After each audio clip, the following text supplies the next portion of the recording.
I know thought it was suspicious from day one and outrageous that they would jump to a conclusion so quickly. Yeah. I guess in my opinion, it's easier to think it was an accident than to have to go and do a bunch of work investigating. You get to an accident, you get to a crime scene, there's preliminary investigation.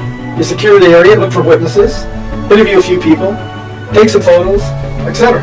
In all these cases, be it the canal or the railroads, we find that has not happened. To say he killed himself or it was an accident, and they didn't investigate from the get-go. I mean, my son had to go out to the tracks. They found where Calvin was hit. His shoe, his personal items were still on the tracks. They never collected anything for evidence. I think that it would put a nasty scar on this community that has been considered to be such high class, high end, the place you want to go to. Why would you dare compromise that? Again, this is a small town. Things don't happen like this in small towns. Hello friends, welcome back to my channel. The clips that you just saw were from this documentary called Everyone Counts, an Auburn documentary, which takes place in Placer County. And why is Placer County relevant? Well, because we know they were involved in the search and case for missing teen Kylie Rodney. As we know, this search had over 19,000 man-hours, multiple different agencies involved, searching for Kylie, and were unable to locate her. Then we had Adventures with Purpose come out, and on their second day of searching, they were able to locate her very, very quickly.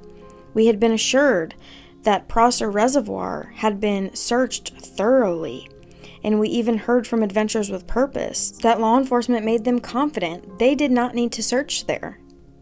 And then in the middle of me making this video, we find out that there are cameras overlooking Prosser Reservoir that have been here this entire time.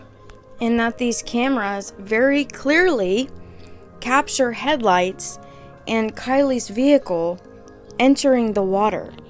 How did none of these 16 law enforcement agencies know about these wildfire cameras? I would love to look into more information about the cameras, like, is there someone who actively monitors them? And do they have a bigger control panel that they're able to see much more detail than what we can see? We know that they had active wildfires going on, so I'm wondering if they found out about the cameras after the fact because they had the wildfires happening. Either way, it's just incredibly sad. All of this begs the question, is this incompetence or cover-up? In this documentary, they talk about 10 deaths that law enforcement quickly, sometimes within hours, ruled as either accidents or suicides. What's even more suspicious is that all of these deaths were either drownings in a canal or deaths on train tracks. Detectives never bothered to talk to Brittany in their investigation.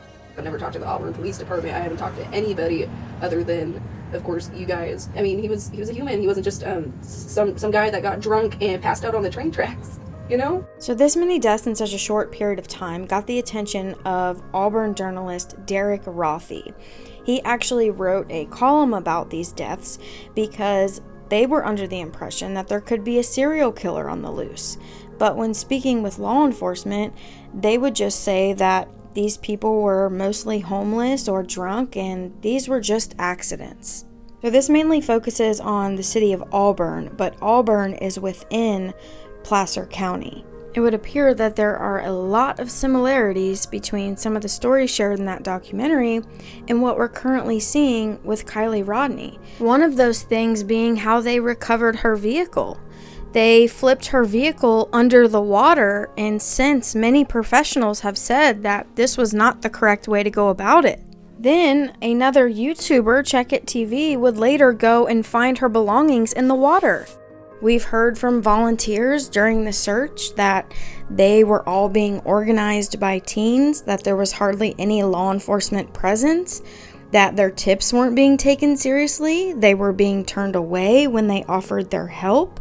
There are so many red flags that we've already gone through. I mean, my son had to go out to the tracks. They found where Calvin was hit. His shoe, his personal items were still on the tracks. They never collected anything for evidence. Immediately, that was our main question. Where is his cell phone? This kid always was with his cell phone. And the police department told me, we have his cell phone in evidence. They told you they had it. Yes, from the get-go they had it. No doubt about that. They told you it early on. Yes, They had the cell phone. from day one they had the phone.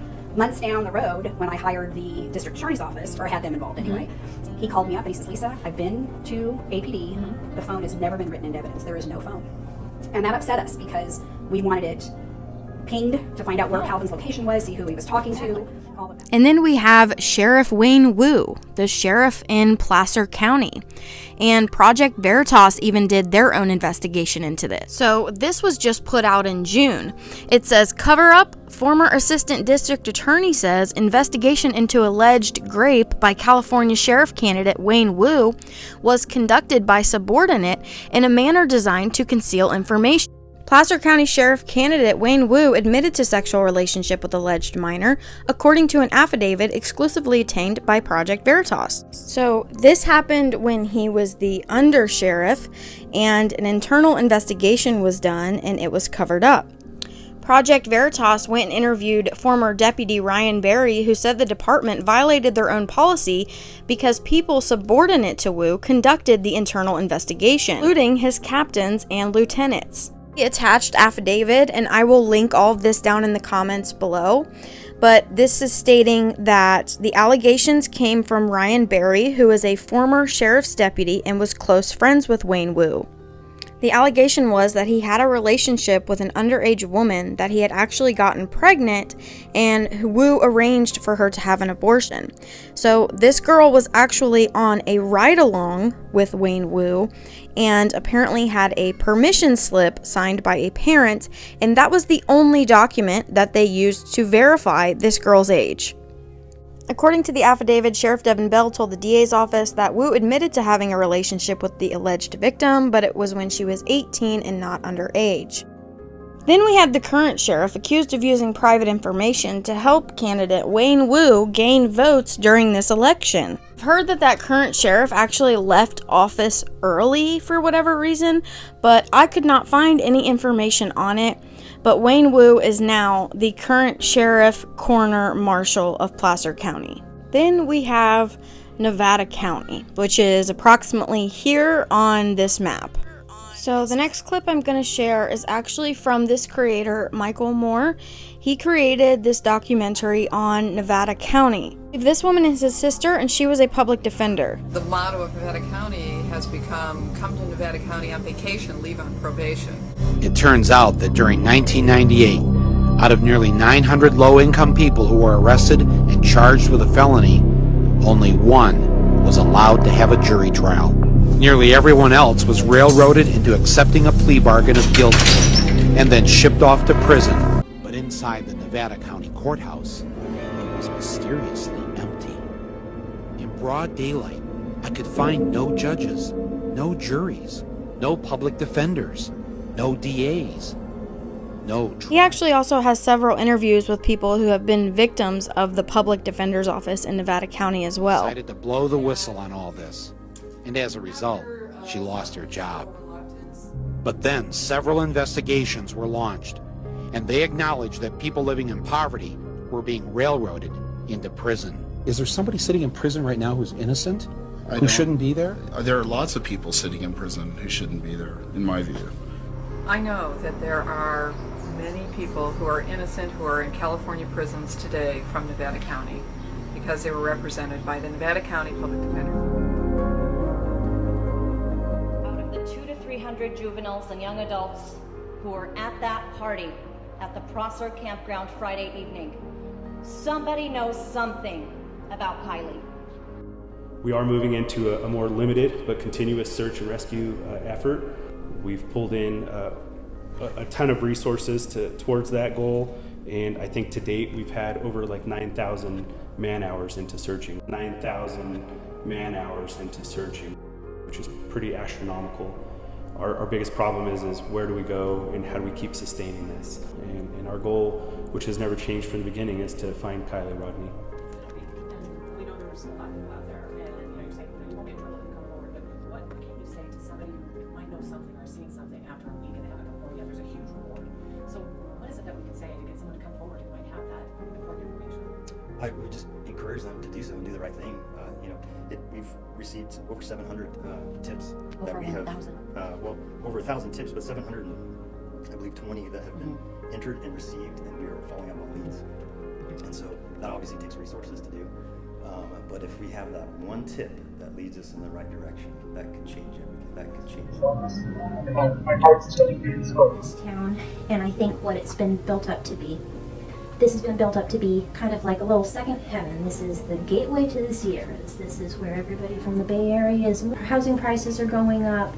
I think that it would put a nasty scar on this community that has been considered to be such high class, high end, the place you want to go to.